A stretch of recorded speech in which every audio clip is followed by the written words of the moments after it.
Welcome back into the Sean Chong podcast. Oh, it's that Big Ush with you know who he is, the Cat Daddy. Cat Daddy, what's on your mind? Ooh, another good week of college football. A little bit of upset in there, some upsets avoided. It was a good week. I really enjoyed it. I like these matchups. They were good. All right, so just to jump right in, get through these matchups.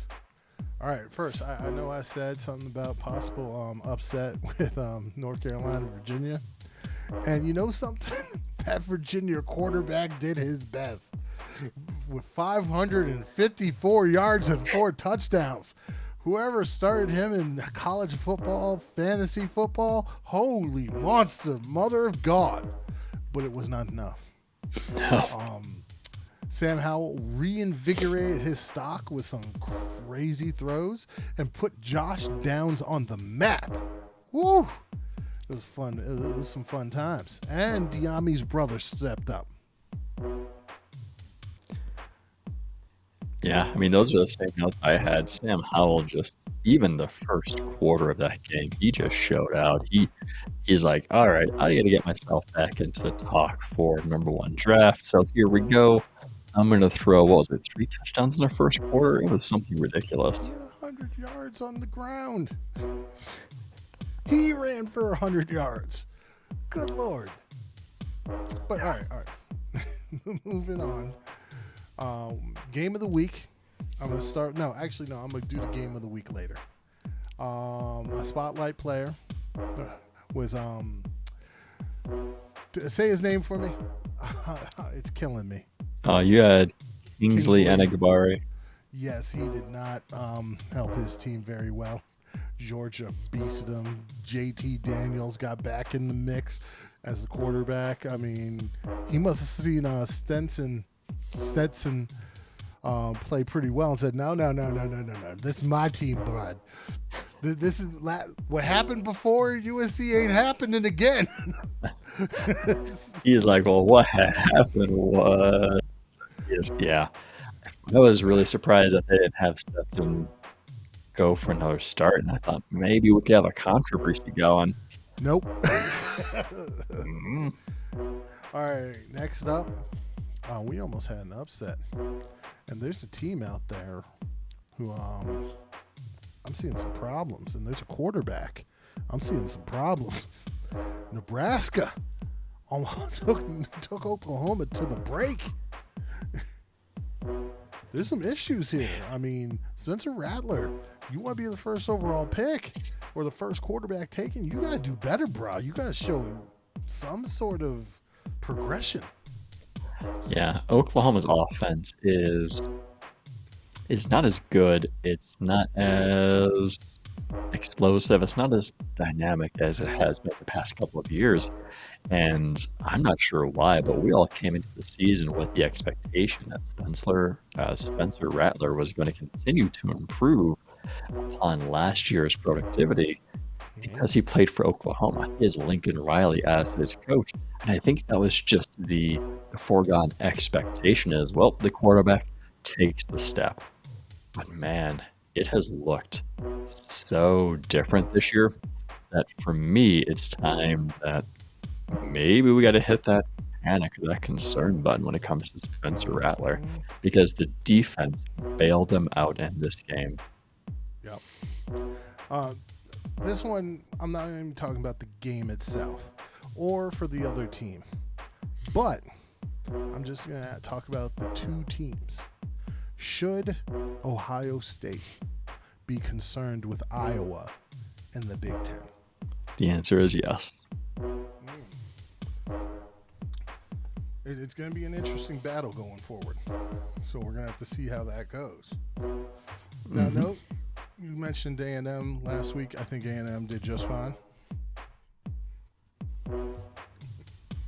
They're playing New Mexico, but I think they were just fine. That's My what you big got. question is Clemson. Ooh, Georgia Tech. I mean, is Georgia Tech better than we thought? I mean, or Clemson have some problems. Problems.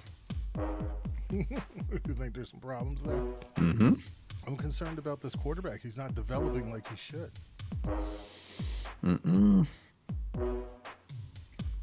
Now, moving on. We have a very good matchup, Cincinnati versus Indiana. Indiana was holding them down, and then all of a sudden there was a targeting penalty, and so Cincinnati woke up.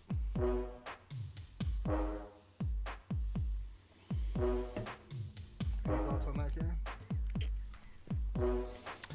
Cincinnati continues to show that they are the best team in Ohio right now. For good reason. Desmond Ridder, though, does this game help or hurt his cause to try to be a number one overall, not number one, first round quarterback?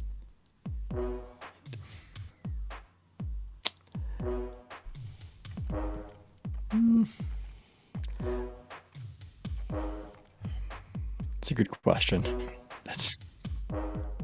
I think it hurts it, actually. I don't think this was a good outing by him, and I think his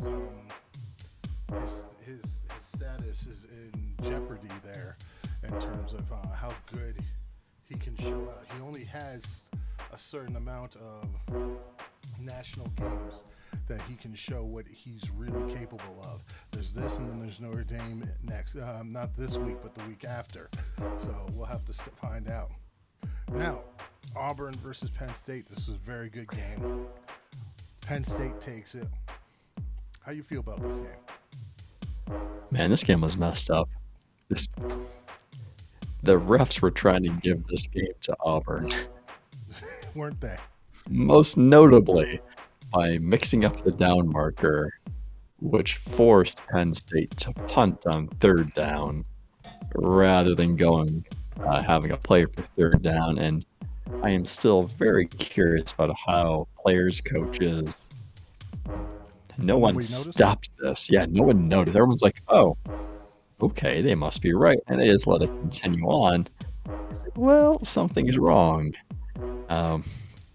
But Penn State avoids the upset at home, which I think I called for last week.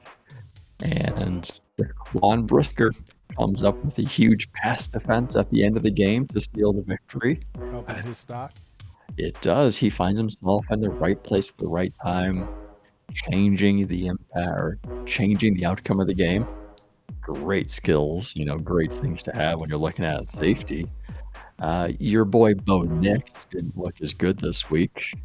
He was aggressive, but the execution wasn't there. I think when you isolate his stats to 20-plus yard passing attempts, 1 of 10 for 23 yards, that's not going to win you a ball game. That's not going to win. All right, up next, we have Purdue and Notre Dame. This was your upset call also.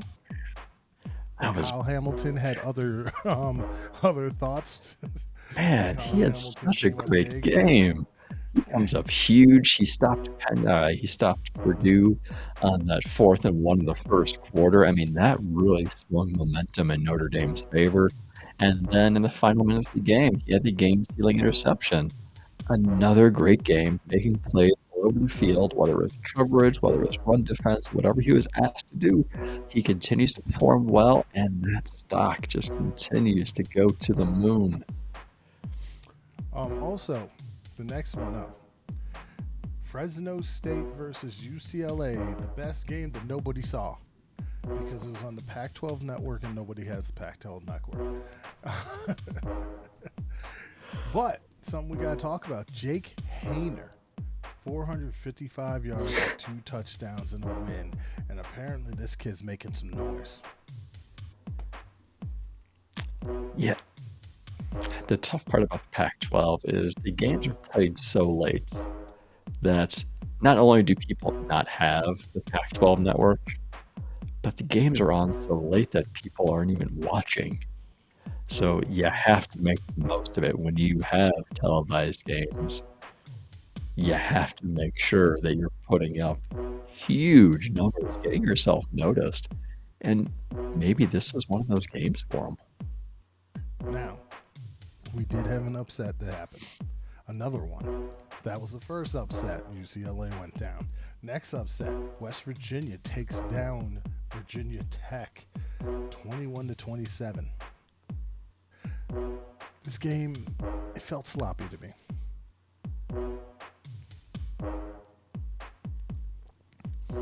Oh, this one I didn't watch.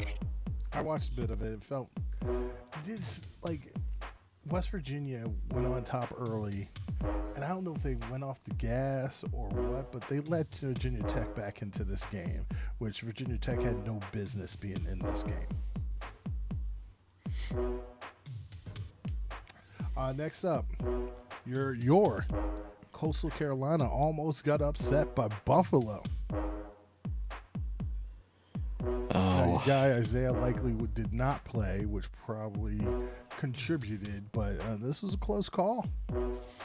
It was. If you're Coastal Carolina, you can't let a MAC team almost beat you. True. That's not good for your cause.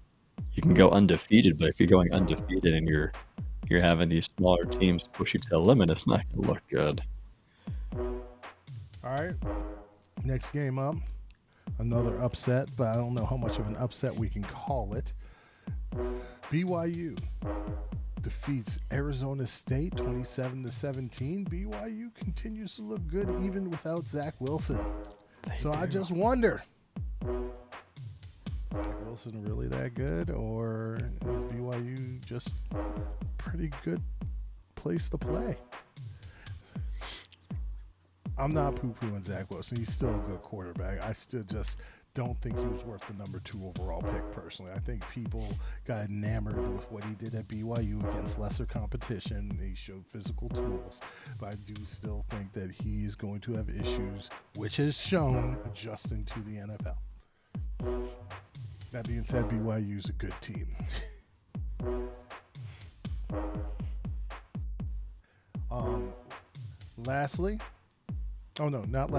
Next, we have another major upset. Holy monster, mother of God. Michigan State Spartans beat the brakes off of the Miami Hurricane, 38-17. What you think here, Sean? I think we called this one just not as bad. Yeah, not as bad. Who is the running back for Michigan State? Walker the third. What's his first name? Kenneth Walker the third. Man, I don't think he got into the end zone this week, but he still found a way to impact the game by just running 2 yards. Yeah.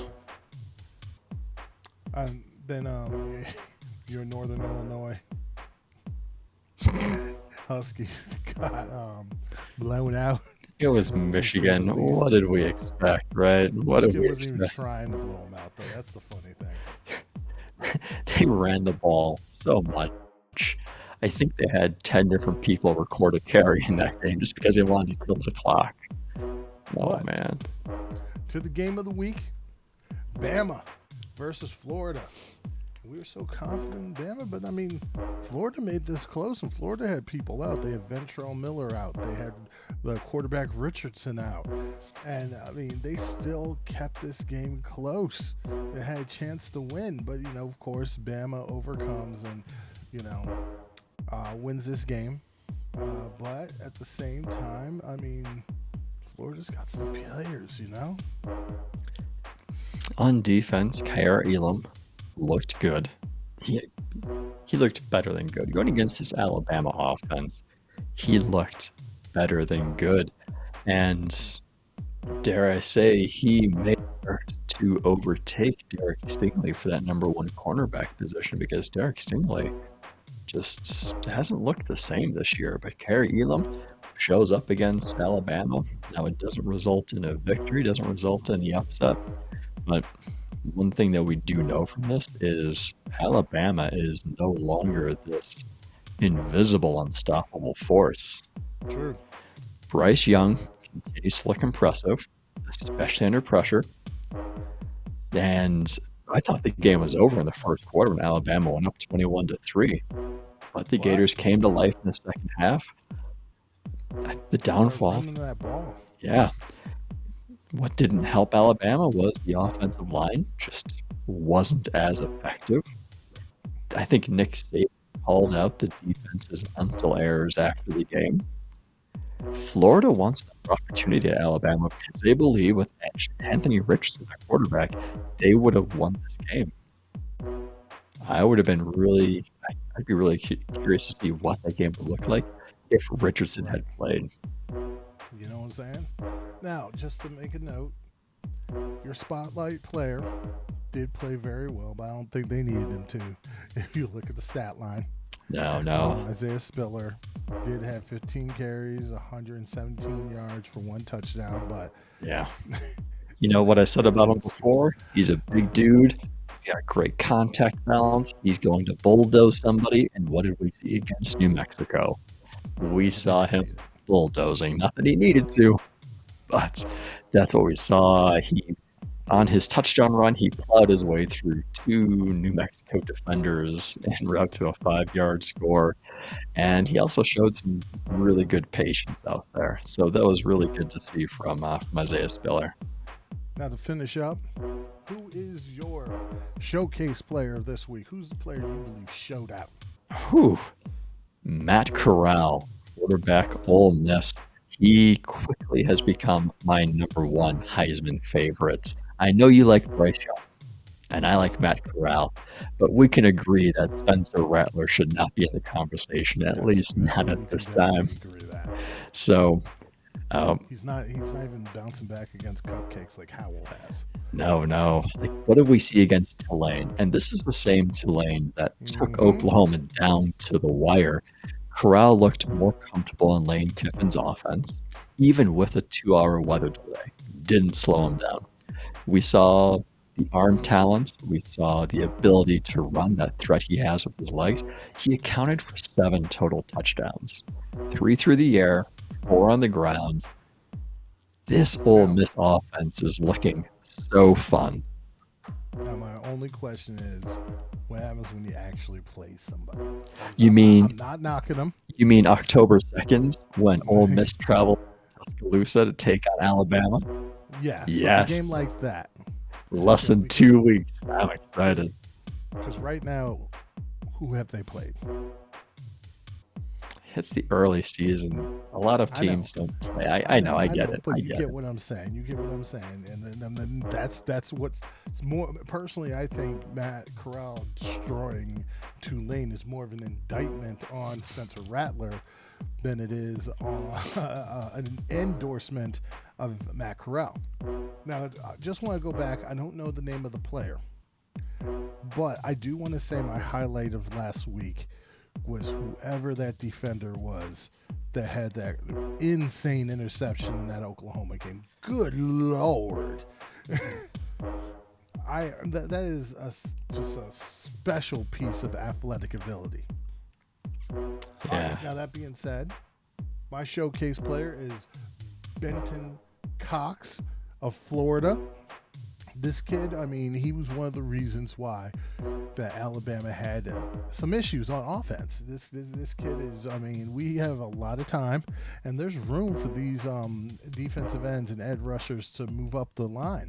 And I think he made a good case for himself to get in the mix with some of the top edge guys in this class. Just like how Aiden Hutchinson did last week, this kid put himself in the mix this week. All right, moving on. We're going to do our preview for next week, and I'm just going to pick some games out. We're not going to do all the games, obviously, but I'm going to pick some games out that are possible, like upsets or nice matchups.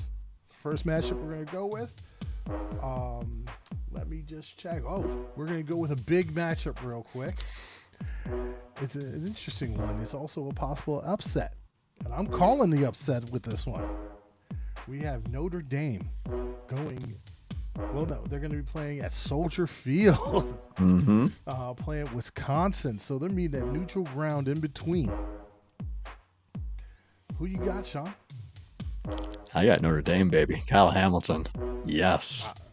I got Wisconsin winning this. I think Notre Dame is. I think there's blood in the water.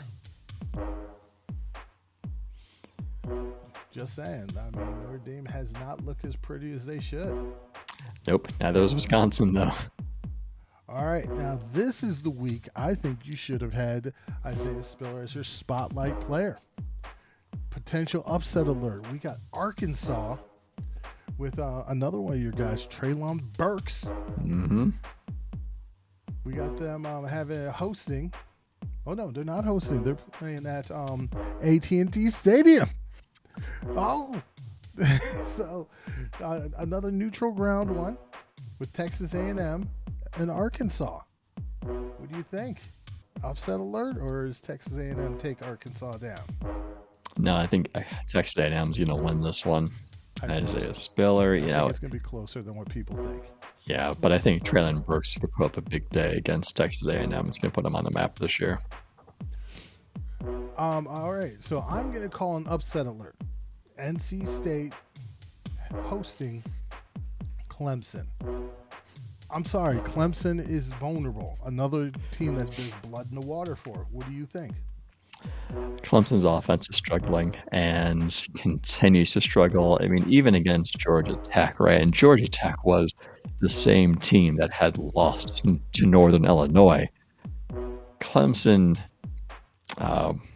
has a 6-year reign as the ACC champion, and that is going to be coming to an end this year. And there is going to be an upset. North Carolina State at home against a ranked Clemson. I can smell it. Another upset alert I got for you. So those Iowa State Cyclone are going to Waco, Texas to face Baylor. Baylor's undefeated on the year. What do you think here? Iowa State, they're going to get right. We'll see how it goes. We need my guy Bruce Hall to show up. Mm-hmm. I'm going to say another possible upset. We got Rutgers traveling to Ann Arbor to face Michigan. No, not happening. Not happening. Got this? Michigan's looking too good. No, not Rutgers. All right, so here's I don't know why we call this one an upset. This ain't no upset. This team's going to get smoked. I'm sorry. It's just what's happening. UCLA is traveling to Stanford to face Stanford. Stanford's taking them down. I know Stanford took a bad loss with their first game of the season, but they roared back. UCLA's a mirage. Chip Kelly isn't it. This is what's happening. No, I'm with you there. Stanford at home. All right, moving on. All right, so just because they were in the upset conversation last week, what we got in Nebraska traveling to Michigan State. Does State continue, or does Nebraska kill their hopes and dreams? Ooh, this one should be a good game. This one should be good, exciting, but it's State. Yeah, it's Michigan State and Nebraska. No, sorry, Nebraska. All right, next up, we got Kansas State, ranked number 25, traveling to Stillwater to face Oklahoma State. So Oklahoma State both are undefeated. Does Oklahoma State take down that number 25 team? No, they'll make it close. Cowboys will make it close, but the Wildcats are winning this one. I'm going to Oklahoma State. I think Oklahoma State's got something brewing here. This one I got to bring up because of how this team has been. Oklahoma's still ranked number 4. I don't know how. But West Virginia is facing going to Norman to face those Oklahoma Sooners. How do you feel about this one?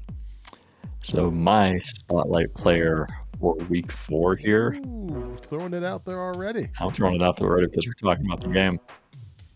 It's none other than Spencer Rattler, right? Now, apparently, every time I do this, the player responds like Derrick Henry, Kyler Murray. So here we go, Spencer. Here we go. If you want to remain in contention to be the number one pick in the 2022 NFL Draft, this is your get-right matchup. If you want to stay in the Heisman race, this is your get-right matchup. If your team has any hope of getting to the college football playoffs, this is your get-right matchup. You are at home against West Virginia. Oklahoma has defeated West Virginia in all 8 matchups since they joined the Big 12. Past 5 meetings between these two teams, Oklahoma has averaged 52 points per game. If Spencer Rattler can't get right here, then he needs to reevaluate a few things.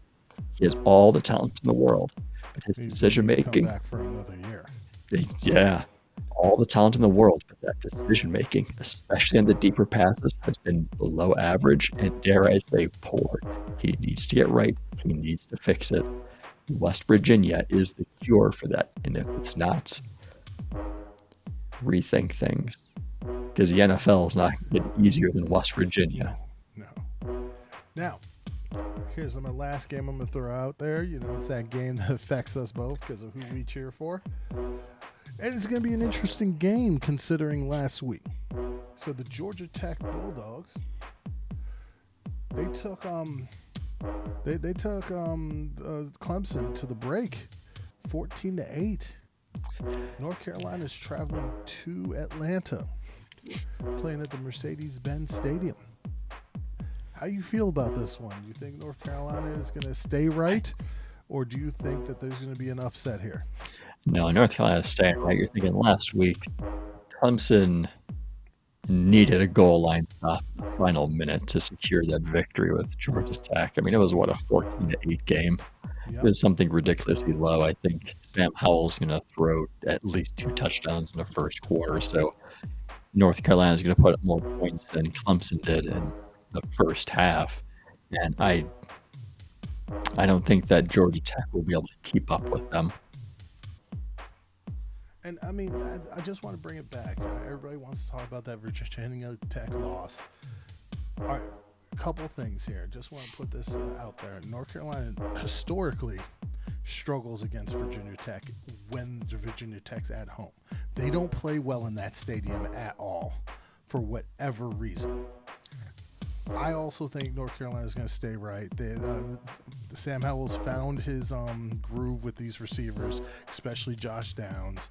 Ty Chandler started running pretty darn tough.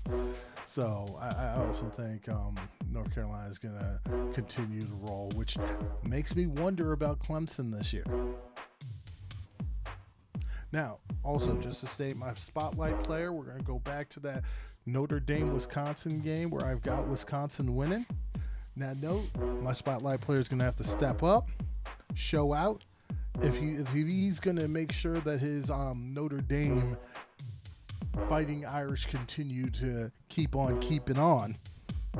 Oh, yeah, I pulled some of that old school stuff out. And that is Kyle Hamilton. Yes, I'm throwing Kyle Hamilton out there this early in the season. I think this is a big matchup for Notre Dame if they have any type of playoff hopes.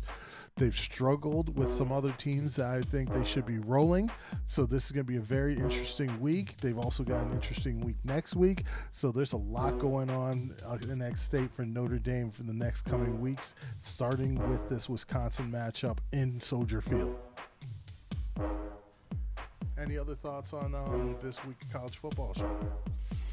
Let me go through my notes real quick, see if I got anything.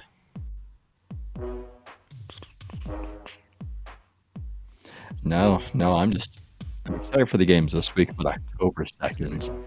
Ole Miss has a bye week this weekend, and I'm not sure if that's going to be good or bad for Matt Corral, because you're thinking he's riding this momentum, and now you have a week off. Now, a week off to prepare for Alabama is a really good thing. How talented they are, so I hope they make the most of it, because whether Ole Miss wins or not, I want to see a really exciting game between those two. Now, everyone, I know we mainly focus on the top 50 to top 25 teams, but there are other matchups you can watch. There's another quarterback that's putting himself in the mix to possibly be a top-tier player, and possibly a top tier draft pick. The man's name is Malik Willis. He's out of Liberty. They play Syracuse this weekend. He has looked extremely good. Dual threat quarterback. I mean, this is a fun player. So, I mean, don't poo-poo on some of these other guys. He also plays on Friday night, so we'll see how that goes. All right, Sean, if there's nothing else, any words of wisdom? Pick like a champion today. Pick like a champion. There you go. Do the I don't know what they're called. I'm sorry, I don't gamble enough. But do the prop bets, I think they're called. Is when if you're trying to guess who's got these amount of catches, over, under, things of that nature. So, I mean, the little mid in like game stuff that's actually where the best betting is. Don't just try to guess the winners outright. That's not how you make your money.